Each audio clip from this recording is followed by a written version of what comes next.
And I would say, Brian, let's go back 2 years ago to the Ben Simmons situation, right? And when Ben Simmons requested that trade, there was a quick rush to say, oh, the Sixers have to get rid of him now. They got to get what they can. They got to move on, right? And Daryl Morey waited to get the deal he wanted, and Joel Embiid waited to see what happened, right? He didn't push them to make a trade right away. He didn't make any noise publicly. He said, I'm going to stand by the organization. I'm going to let them do their jobs. I'm going to do mine. He went out. He played an MVP level. And they eventually turned Ben Simmons into James Harden, which was a great deal for the Sixers. So I would assume that Joel Embiid is going to do the same thing here. As he tweeted, he's the watcher, right? He's going to watch. He's going to wait and see. And he's going to survey the situation. And, Daryl Morey has shown time and again he can pull a rabbit out of a hat. He got a ton of players to Houston, went and got James Harden in Philly.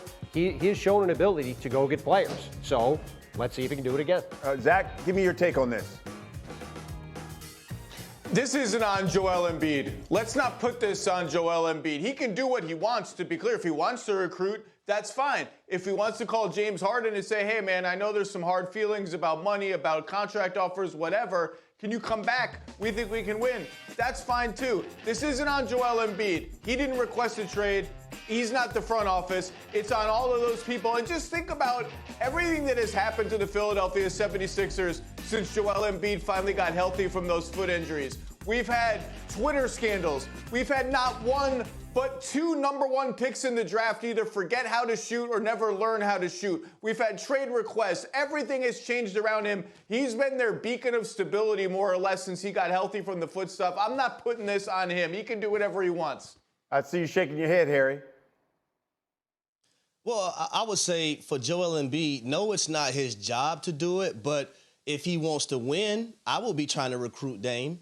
And the best thing that his fiance at the moment that can get him for a wedding gift is a nice watch, so it can be Dame time. See, that's what I'm looking forward to, because Dame is a closer. And all I can help but think about right now, guys, is Dame dribbling back and forth from right hand, left hand, stepping to the right, knocking down that shot over Paul George. If I'm Joel Embiid, I can't get that image out my head to say that I need Dame on my team to pair up with myself. Well, and the other thing, too, is that this isn't a free agency situation, right? It'd be one thing if it was like in 2010 when Derrick Rose sort of was like, yeah, you guys can come play with me in Chicago if you want, but he didn't necessarily push it, right? Like if Dame was a free agent, then yeah, I would think Joel Embiid would be calling him all the time. But this is a Daryl Morey front office decision, right? They're the ones who have to pull off a trade. If Dame says, look, Dame wants to go to Miami, it's not like that's making that trade happen either. Yeah. So to me, this is much more about, can the Sixers get a deal that they like either for Dame, or if they can't do that, do they turn Harden into stuff that they like otherwise? But that's not on Joel Embiid. Zach, listen, we know that Dame wants to go to Miami, but Portland's already said they want the best package, and that includes multiple #1 picks. Listen, even Boston, there are rumblings in Boston that say they need to go all in and try to get Dame. What do you think is the best fit for Dame Lillard if he wants to get a title? Is it the Sixers? Is it the Heat? Is it the Celtics? What do you think? Well, the question that no one is answering about the Sixers is, at what cost? To Tim's point, is it Maxey going out in one trade and Harden going out in another? And what are you getting back? No one wants to answer that question. Everyone's just said, get Dame, get Dame, get Dame. At what cost? Miami, if he goes there in that big three, he's got a shot to win. Then you have all these other teams whose interest and appetite to make the Godfather offer is unclear. What's Boston's offer? Is Jaylen Brown involved? If not, that's a great fit and probably the championship favorite right off the bat, almost no matter what Boston theoretically trades for him. You could say the Clippers, you could just go down the list of teams. If the market dries up enough that Portland would consider an offer from a team like that, he can fit anywhere. Dame is a first, second team All-NBA level player, an offense unto himself. He can go anywhere as long as there's enough pieces around him and have a shot. But that, as long as there's enough pieces around him conversation is actually kind of critical and central to the point, particularly when you're talking about Philadelphia.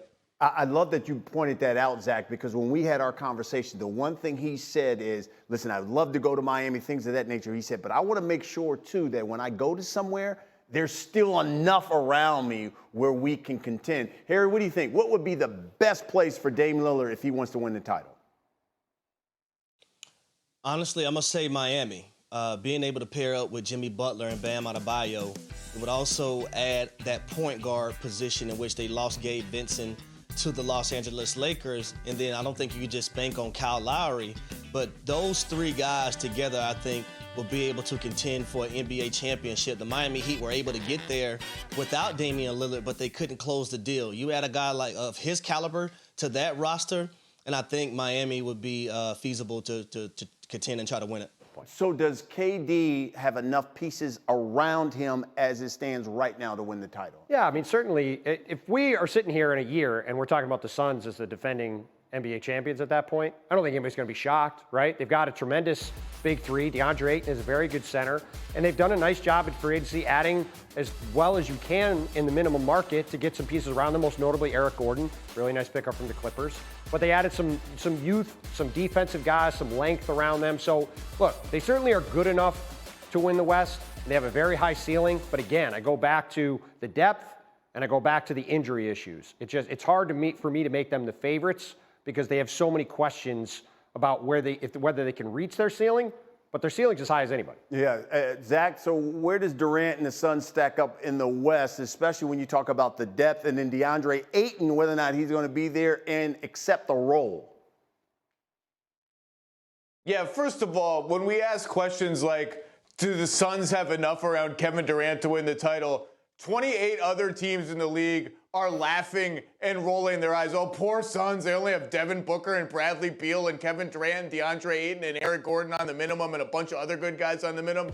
Yeah, they have enough. Their ceiling is as high as anybody in the league. They're right behind the Nuggets, neck and neck with the Lakers. I think they actually have a higher ceiling than the Lakers. But the key name that Tim mentioned is DeAndre Ayton. Because what the Lakers have that the Suns need to prove out is kind of a rounded roster construction, an ability to play both inside and outside on both ends of the floor, an interior scoring presence and an interior rim protection presence that we know and trust. DeAndre Ayton 2 years ago looked like he was going to be that guy. Last season and the season before, it kind of went sideways a little bit. They've got to fix that either with Ayton himself or with the trade, because as good as those three ball handling stars are in Beal, Booker, and Durant, I still believe in the NBA today you need some balance inside, a real elite level interior presence on both ends of the floor. Frank Vogel's most important job is to get DeAndre Ayton back in the fold. Obviously, there's a pretty rough relationship with Monty Williams over the past year. If he can get DeAndre Ayton back to where he was when they went to the finals in 2021, to Zach's point, all of a sudden, you've got a massive addition to what's already a very interesting Suns roster. Where do you see them stacking up for you, the Suns? I would probably say they're in the top four. They might be second. Again, like, their ceiling's as high as anybody. I can't put them first because of the injury questions. Yeah, and DeAndre Ayton, as he pointed out there. That's right. If he's going to take on a role of setting screens, being a rim runner, then look. Well, he's just got to buy in. Yes. They get him to buy in and feel confident in what he's doing, like he did when they went to the finals. Whatever that role is, if he's confident in it and he is fulfilling it, then I like Phoenix's chances. If he's not, to Zach's point, they just don't have enough depth. Thank you for watching ESPN on YouTube. For live streaming sports and premium content, subscribe to ESPN+.